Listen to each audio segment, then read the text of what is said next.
Ang init mga kabady. Grabing init. Ang init dito sa Calamba.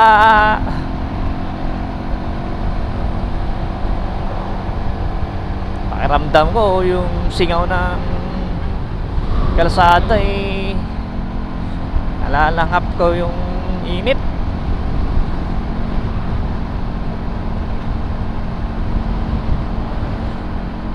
Ingat lang tayo mga kabady, no?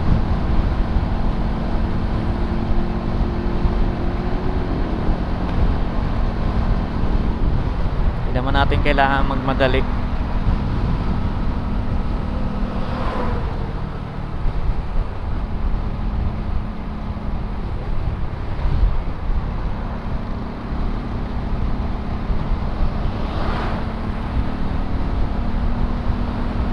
Silo nga sila, oh, sobrang init.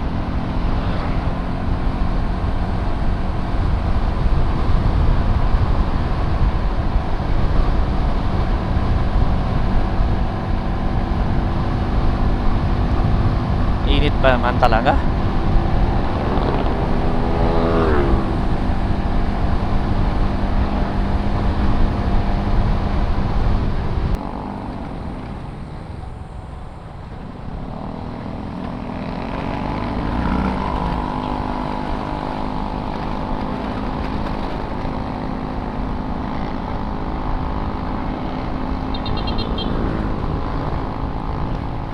Kung ikaw yung baguhang driver mga kabady, no, lalo na pag motor, huwag ka talagang didikit masyado sa mga jeep kasi bigla na lang tatabi yan na walang pasabi. Distansya talaga mga kabady. Kung alanganin ka mga kabady, mag signal light ka, ano, kung kaliwa ka sa kaliwa, kung sa kanan sa kanan, tapos dandahan lang ng takbo. Huwag matakot mga kabady pag dadaan sa mga gantong highway. Relax lang. Relax lang na mga kabady. Huwag mo intindihin masyado yung nasa likuran mo, kasi kitang kita ka naman nila eh. Magmi-minor at magmi-minor din yan sila. Yan ang mahirap. Ayan na. Ayan na, ayan na, ayan na.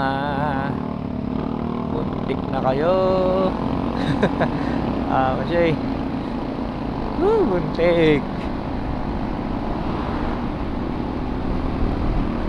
Pag ganun mga kabady, no, pag may nagminor sa harapan nyo, magminor din kayo kasi sigurado may tumatawid dyan mga kabady, either naglalakad o sasakyan, no?